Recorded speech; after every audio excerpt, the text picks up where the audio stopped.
tutorial for beginners and I really hope that you find it helpful. The first thing that you're going to need is a slime activator. I recommend using 1 teaspoon of borax to 2 cups of warm water and then mixing it in really thoroughly. When you add it to the glue, it's going to help everything clump together and this is going to make the slime. After we've made this mixture, we're just going to go ahead and choose our glue. My favourite glue to use for slime is Elmer's Glue, but you can use any glue containing polyvinyl alcohol. After we've chosen our glue, we can go in with the activator.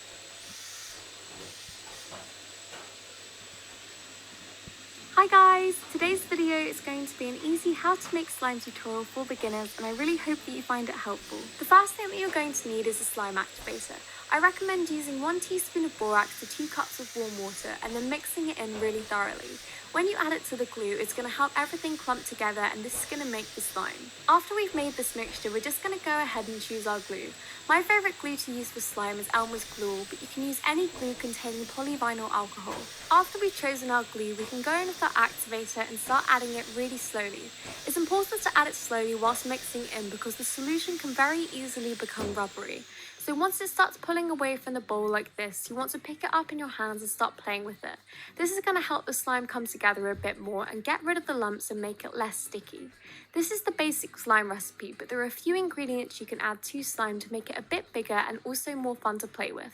One of the most common mixtures for slime is slime and shaving foam. You want to add the shaving foam after you've added the glue, and I like using a lot, probably about a 1-to-1 ratio of glue to shaving foam, just to make it super fluffy and also give me a lot of slime.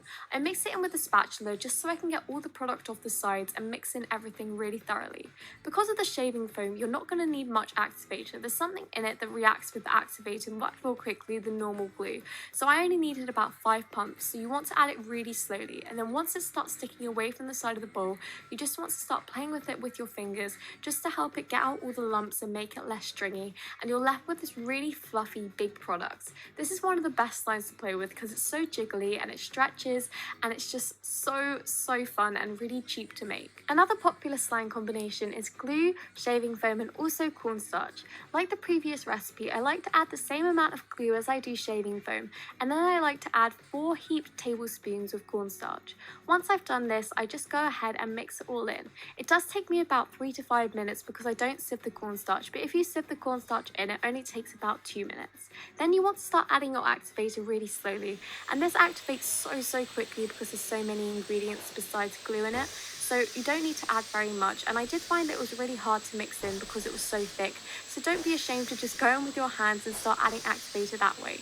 It does take a while to kind of knead out all the lumps because it is such a thick mix, but when it comes out it's so fluffy and fun to play with. I always find that it holds shape a lot better than when I add just shaving foam.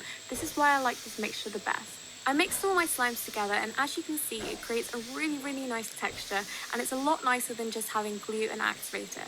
I really hope that you enjoyed this video and if you did, don't forget to give it a thumbs up and also subscribe. See you next week!